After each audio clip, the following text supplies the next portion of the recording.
د لاس یادګار د ابراهیم خلیل الله دا د کعبه کور د الله دا د کعبه حجان وردرومي د زخمي زړونو دعوا دا د کعبه کور د الله دا د کعبه د ژوند لار خلیل الله دا د کعبه کور د الله دا د کعبه حجان وردرومي د زخمي زړونو دعوا دا د کعبه کور د الله دا د کعبه.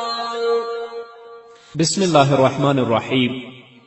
الحمد لله رب العالمين حمد الشاكرين، الصلاة والسلام على سيد الأنبياء والمرسلين سيدنا ونبينا وشفيعنا ومولانا محمد وعلى آله وأصحابه الطيبين الطاهرين. قدرمنو اوریدونکو د ژوند د لارې د خپرونې مینوالو، السلام علیکم ورحمة الله وبرکاته.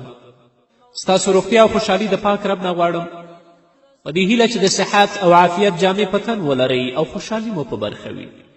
دا دی زه محمد یاسین فهیم د ژوند د لارې د خپرونې په وړاندې کولو کې ستاسو په خدمت کې یم. زموږ د نننۍ خپرونې موضوع بیا هم حج ته عمومي کتنه. قدرمنو اوریدونکو، یو له هغو 5 ارکانو څخه چې د اسلام بنسټ او د اسلام تهداب په هغو باندې ایښودلی شوی، یو د هغو نه حج دی. لکه چې الله رب العزت په خپل کلام کې فرمایي: ولله علی الناس حج البیت من استطاع الیه سبیلا. او خاص د خدای لپاره دی پر خلکو باندې حج کول د کور، څوک چې هغې ته د تللو د لارې توان ولري، یعنی اقتصادي وضع د هغې برابره وي.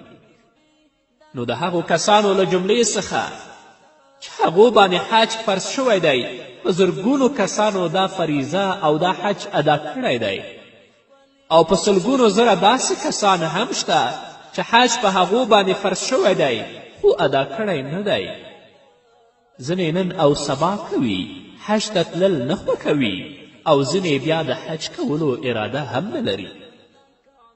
په چا چې حج فرض شي او په ادا کولو کې عجله نه کوي او پرته له حج کولو څخه هغه مري، د هغوی په هکله د محمد رسول الله صلی الله علیه وسلم په احادیثو کې سخت وعید او سخت عذاب بیان شوی. حتی حضرت ابو امامه رضی الله تعالی عنه د محمد رسول الله صلی الله علیه وسلم څخه روایت کوي چې محمد رسول الله صلی الله علیه وسلم وفرمایل: په چا باندې چې حج فرض شي او بغیر له کومه عذر نه هغه حج ته نه ځي او دا مري، نو خوښې ده چې هغه یهودي مري او که هغه نصراني مري. یو خو په چا حج فرض شوی دی، هر کال لپاره هغه کوشش کوي، عریضه کوي چې حج ته ولاړ شم، د هغه نوم نه وځي، هغه معذور دی، هغه لپاره مشکل نشته دی، یا څوک سخت ناروغه وي. اما هغه څوک چې په هغه باندې حج فرض دی، امکانات یې هم شته چې حج ته ولاړ شي او حج ته نه ځي، رسول الله وایي چې په کوم وخت کې دا مري، نو خوښ چې هغه یهودي مري او که هغه نصراني مري.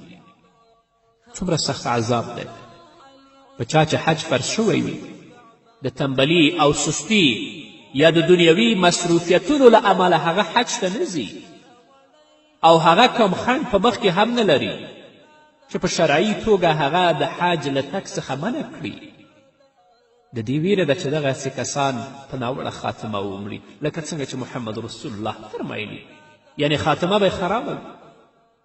ډېر خلک د خپل زوی د واده پلمه کوي یا د کور جوړول اړین بولي او حج ته نه ځي، او ځینې خپلې سوداګري له حج څخه منع کړي، یعنی دنیوي مصروفیتونو او تجارتونو هغوی له حج څخه منع کړي دي. او حال دا چې دا داسې عذرونه نه دي چې هغه د شریعت په وړاندې اعتبار ولري. قدرمنو اوریدونکو، حج ډېر ستر فضیلت لري. حضرت ابو هریره رضی الله تعالی عنه د محمد رسول الله صلی الله علیه وسلم څخه روایت کوي: من حج لله فلم يرفث ولم يفسق رجع كيوم ولدته امه. چا چې خاص د الله لپاره حج وکړ او په حج کې داسې خبرې ونه کړې لکه د ښځو سره چې کیږي، د ګناه مرتکب نشو. رسول الله صلی الله علیه وسلم فرمایي دا له ګناه څخه پاک شوی داسې راګرځي لکه په کومه ورځ چې مور زیږولی وي. همدارنګه حضرت ابو هریره رضی الله تعالی عنه د محمد رسول الله صلی الله علیه وسلم څخه روایت کوي الحج المبرور لیس له جزاء الا الجنه. د حج مبرور بدله نشته مګر جنت، یعنی د حج مبرور بدله جنت دی، الله به د جنت ته بیایي. مبرور حج هغه حج دی چې کومه ګناه او خطا پکې نه وي شوې. او ځینې عالمان وایي چې مبرور حج هغه حج دی چې په هغې کې ریا او ځان ښودنه نه وي شوې.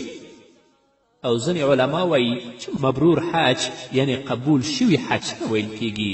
الله دې زموږ د حاجیانو ورونو او همدارنګه د خویندو حج مبرور او مقبول حج وګرځوي. همدارنګه قدرمنو اوریدونکو، عمره هم لکه د حج په شان یو عبادت دی چې په مکې مکرمه کې ترسره کیږي. په عمره کې یوازې یو څو اعماله ترسره کیږي. رسول الله صلی الله علیه وسلم وفرمیل څوک چې حج او عمرې ته ځي هغه د الله رب العزت میلمانه دي. الحجاج والعمار وفد الله. حاجیان او هغه څوک چې د عمرې لپاره ځي دا ټول د الله میلمانه دي. الله څخه ډیره اوچته مرتبه لري. که د الله په حضور کې څه دعا وغواړي الله به د دوی دعا قبلوي. او که د الله رب العزت نه دوی بخښنه وغواړي الله رب العزت به دوی ته بخښنه کوي.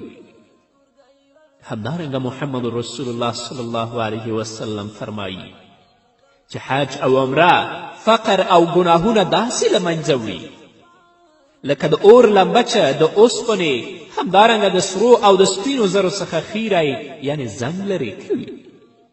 څوک چې حج ته ځي د هغه مقصود او د هغه هدف د الله رب العزت رضا وي.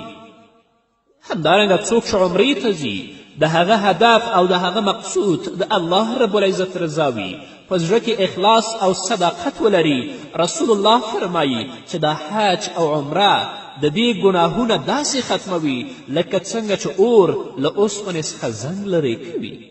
همدارنګه دا حج او عمره د دې نه فقر او مسکنت داسې لرې کوي لکه څنګه چې اور د سپینو زرو د سرو زرو او د اوسپنې نه خیری او زنګ لرې کوي.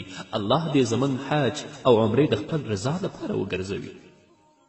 ډیر خلک غواړي چې حج ته ولاړ شي خو د سږ کال او کال ته په امید څو کاله پکې تیر شي. بس دا وایي چې سږ کال لامنم کال ته به لاړ شم، کال ته چې وشي وایي بل کال ته به ولاړ شم. نو دا ډول خلک هم د ډیره ناوړه عمل ارتکاب کوي. رسول الله صلی الله علیه وسلم فرمایي څوک چې غواړي حج ادا کړي نو باید چې د هغې په ادا کولو کې چټکي او عجله وکړي.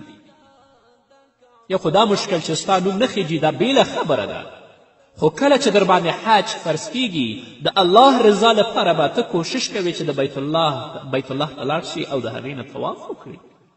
او چې حج در باندې فرض وي اصلا اعتنا نه کوي یوه تشه عریضه نه کوي نو الله ستا به سخت مسئول وي. له مرګ څخه څوک خبر وي چې دا مرګ به انسان ته کله راځي. نو ځکه په کوم وخت کې چې په چا باندې حج فرض شي په هماغه کال باید د حج په ادا کولو کې کوشش وکړي. او څوک چې حج ته نه دي تللي باید هغوی وپوهول شي او څوک چې حج ته ځي هم باید خبر شي او هغوی وپوهول شي. څوک چې حج ته نه دي تللي باید د حج د فضیلتونو نه هغوی خبر شي. او څوک چې حج ته روان دي باید د حج احکام او د حج مناسک اول یاد کړي وروسته د هغه نه د حج سفر وکړي. هغه حاجان که زموږ ورونه دي او که زموږ خویندې دي کله چې د حج د سفر اراده کوي نو د ګناه عادتونه چې هغو سره خوی او عادت نیولی باید هغه له سره پرېږدي. خو افسوس چې نن یوازې د حج په سفر کې نه بلکې د حج په ورځو کې هم ګناه ته لاس غځوي چې د ده دا حالات ډیر د افسوس وړ دی. الله رب العزت به پرې سخته پوښتنه کوي. نو زموږ هغه حاجیان ورونه او حاجیانې خویندې چې کله تصمیم نیسي چې زه حج ته روانېږم نو باید د خپل ناوړه عادتونه د خپل بد اخلاق او هغه ګناهونه چې دا په هغه باندې عادت و دا د سره پرېږدي وروسته د هغه د الله رب العزت کور ته ولاړ شي. خو ځینې کسان داسې هم شته چې دا عادتونه خو پرېږدي نه حتی د حج په ورځو کې هم هغه د ګناه مرتکب ګرځي. الله دې زموږ سر ورته هدایت وکړي. ټول په دې پوهیږي چې هیڅ شی پرته له پوهې او زده کړې لاسته نه راځي. دا څومره نادانی او جهالت دی چې د دغه فرضي عبادت د ترسره کولو په خاطر چې د هغې لپاره په ټول ژوند کې یوازې یو ځل وځي، خو د هغې د زده کړې عشق، محبت او ولولې د حاصلولو او په زړه کې د الله او رسول د مینې د ځای کولو په خاطر هیڅ اهتمام او هڅه نه کوي، بلکې صرف منتظر د دې دی چې پرواز کله دی. البته دا به ښه زده کوي چې د سفر سامان څنګه تړل کیږي، د خپل بکس د خوندي ساتلو لپاره کوم ځای ته لاړ شي او په سفر کې کومو شیانو ته اړتیا ده او بیا د سفر ټول ضروریات پوره له ځان سره اخلي، ان تر دې چې ځان سره سګرټ او نسوار هم اخلي. خو دا خبره هیڅ په پام کې نه ګرځي چې د حج د مناسکو له زده کولو پرته څرنګه حج ته ځي. ډېر خلک دا تېروتنه کوي چې هلته معلم هر څه ورزده کوي، په داسې حال کې چې د معلم دنده یوازې تنظیمول، د خیمو درول او د ترانسپورت برابرول دي یا داسې نور شیان. حتی ځینې غریبان داسې معلمان دي چې هغه په خپله د حج په مناسکو باندې نه پوهېږي، نو تا ته به یې څنګه در یاد کړي. او بل دا چې د ډیرو حاجیانو لپاره هلته یو معلم ټاکل کیږي چې نشي کولی هغوی ټولو ته زده کړه او ښوونه وکړي. نو په دې اساس نه یوازې دا چې د حج آداب او سنتو څخه پاتې کیږي، بلکې د حج واجبات هم نشي ادا کولی. همدارنګه قدرمنو اوریدونکو، اوږد سفر، زیات لګښت، له وطن نه لرې والی، له خپل اهل او اولادونو څخه بیلتون وزغمي، خو سره له دې چې حج یې له شریعت سره سم ادا نشي، نو دا به څومره ستره محرومي وي. لګښت یې وشي، د وطن نه هم لرې، د خپل اولاد نه هم لرې، او حج بیا هم د شریعت مطابق ادا نشي، دا به څومره ستره محرومي وي. هر حاجي ته لازمه ده پخوا له دې چې د حج په سفر روان شي باید له یو عالم او حاجي څخه چې مخکې حج ادا کړی وي ښه زده کړه وکړي او د حج په اړه یو ښه معتبر کتاب ولولي او د هغه کتاب څخه ځان ته معلومات حاصل کړي او دغه کتاب دې د حج په مهال هم ځان سره ولري. او دا به بهتره وي که د یو عالم سره چې هغه عامل هم وي د حج د احکامو او آدابو زده کولو لپاره یو ټاکلی وخت وټاکي، دا به ډیره بهتره وي.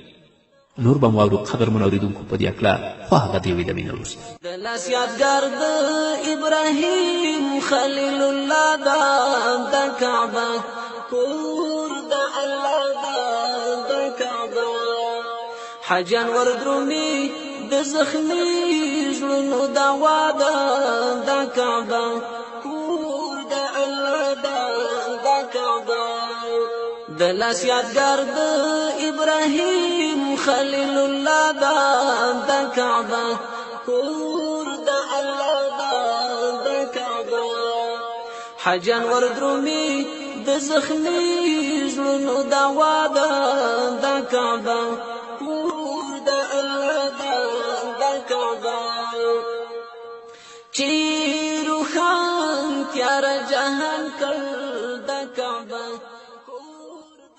قدرمن اوریدونکو، بیا هم زموږ سلامونه او نیکې هیلې ومنئ. د حج سفر ټول عشق دی، د دوست کوڅې ته سفر کول دي. په دې سفر کې د حقیقي محبوب رب العزت لوري ته بدن او فکر متوجه کول ډیر اړین دي.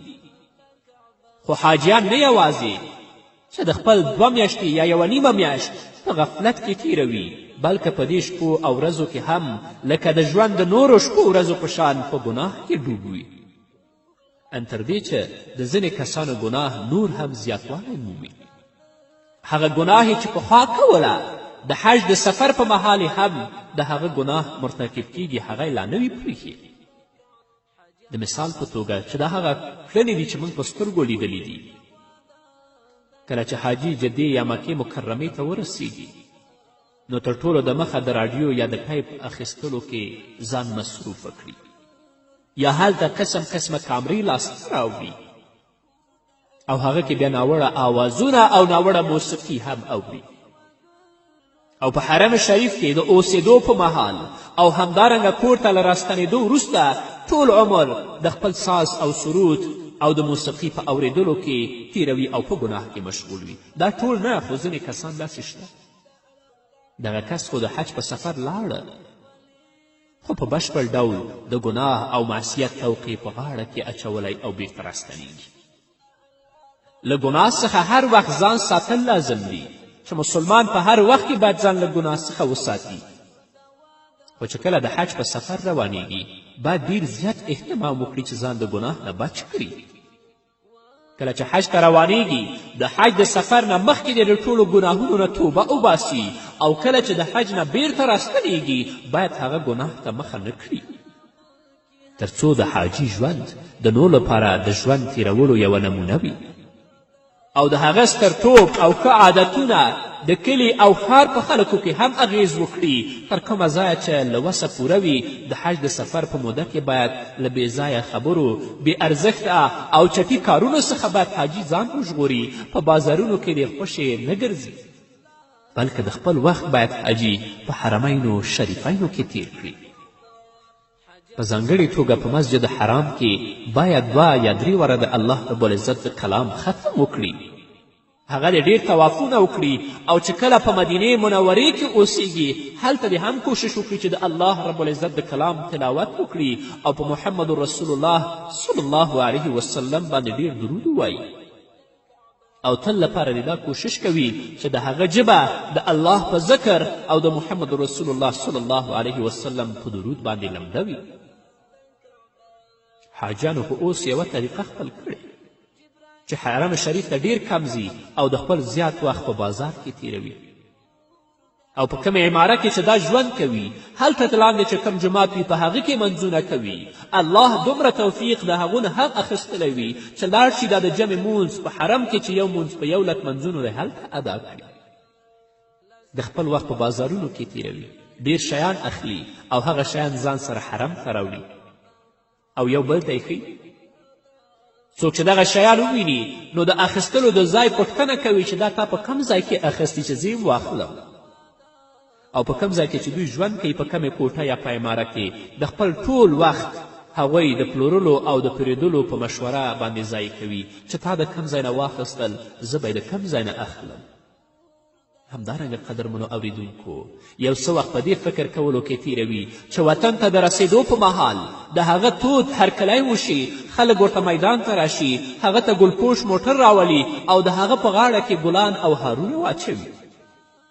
تر ټولو زیات خپلو خپلوانو ته له سفر څخه د ستنېدو د نیټې په اړه د خبرتیا په موخه په لیکلو او د ټیلیفونونو باندې وخت تیروي. سفر ته لا جمعه پاتې وي، ټیلیفون او موبایل به یې راخیستی وي، هغه خپلوانو ته به ټیلیفون کوي چې زه په دې ورځ او په دې ورځ درځم.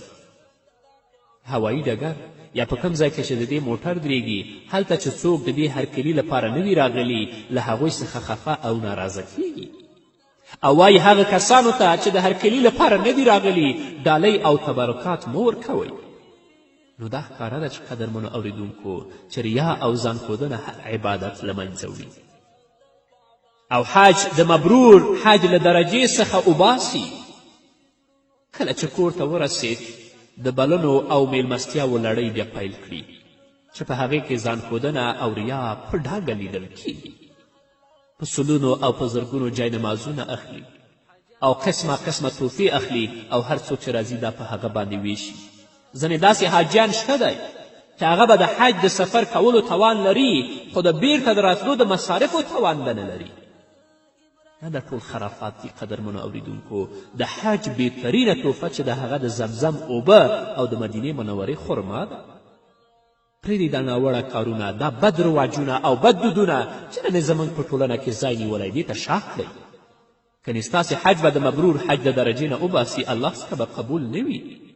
پخوا به زمزم اوبه د مکې مکرمې او خرما د مدینې منورې تحفه ګڼل کېدله او حاجیانو به د حج له سفر څخه د ستنېدو په مهال همدا شیان اخیستل.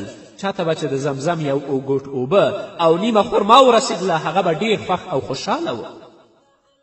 خو نن ورځ د خلکو په زړونو کې د دغه شیانو ارزښت نه دی پاتې شوی، بلکې هغه شیان چې له چین، جاپان، اروپا او امریکا څخه راوړل کیږي نو ډیره غټه تحفه ګڼل کیږي. جاینمازونه خو لا پرېږده چې هغو سره موبایلونه او ځینې د تصویر کامرې هم دي. حاجیان په دې فکر کې وي چې خپلو زامنو، خپلو لورګانو او خپلو زومانو او همدارنګه هغو کسانو ته چې د ده هرکلي او ستړي مشي ته میدان ته راځي یا د ده کور ته راځي څه ډول ډالۍ ادا کړي او دوی ته کمې ډالۍ ورکړي. له همدې امله په مکې مکرمه او مدینې منوره کې د ځانګړو کمپنیو د ساعتونو، د راډیوګانو، همدارنګه د ټیپونو پوښتنې کوي او د هغې د پیدا کولو کوشش کوي تر څو هغه واخلي او دلته یې وطن کې په خپلو خپلوانو باندې وویشي. الله رب العزت دې زموږ په حاجیانو، ورونو او خویندو باندې رحم وکړي. حج ته چې ځئ د هر څه نه مخکې د ګناه نه توبه وباسئ، د خپل زړه کې اخلاص او صداقت ته ځای ورکړئ. کوشش وکړئ چې ستاسو حج او ستاسو سفر د الله رب العزت د رضا لپاره وي او هلته چې مدینې منورې ته ځئ زیات کوشش وکړئ چې خپل وخت په مسجد نبوي کې د محمد رسول الله صلی الله علیه وسلم د روضې تر څنګ تیر کړئ، د الله رب العزت د کلام تلاوت وکړئ، په محمد رسول الله باندې درود ووایئ. د خپل وخت مه ضایع کوئ، په بازارونو کې مه ګرځئ، تحفې مه اخلئ. او کله چې مکې مکرمې ته ځئ کوشش وکړئ چې د خپل ډیر وخت په مسجد الحرام کې تیر کړئ. هلته د الله رب العزت د کلام تلاوت وکړئ او کوشش وکړئ چې 5 وخته مونځ په حرم کې په جمع باندې ادا کړئ. د خپل وخت په خپلو کوټو کې په غیبتونو باندې، بازار کې په ګرځېدلو او د ډالیو د تحفو په اخیستلو باندې مه تېروئ. او دې ته متوجه مو اوسئ چې کله زه وطن ته لاړ شم هلته زما تود هرکلی وشي او د هغه ځای نه تلیفونونه کوې چې دومره جاینمازونه واخلئ، دومره خلک خبر کړئ. دا ټول خرافات دي، بلکې د الله رضا ته په خپل زړه کې ځای ورکړئ تر څو ستاسو حج د الله رب العزت په دربار کې قبول او منظور شي. نو غواړم قدرمنو اوریدونکو چې په څو خپرونو کې د حج او د عمرې مسائل په ډیر لنډ ډول تاسو ته وڅېړم. که انشاءالله ژوند باقي و نو دا به زموږ نننۍ خپرونه چې ستاسو درانه حضور ته وړاندې شوه. تر بلې خپرونې پورې چې زه بیا هم ستاسو درانه حضور ته راځم، تاسو ټول په پاک رب سپارم. پاتې ژوند نیکمرغه، ښاد، بریالي او کامیابه اوسئ. مرګلانو د کعبه کور د الله د کعبه هم قدردان علي عثمان د کعبه کور د الله د کعبه دلته راوړی جبرائیل کلام الله د کعبه کور د الله د کعبه دلته راوړی جبرائیل کلام الله د کعبه کور د الله د کعبه د لاس یادګار د ابراهیم خلیل الله د کعبه کور د الله د کعبه حجان وردرونی د زخمی زړونو دوا د کعبه کور د الله د کعبه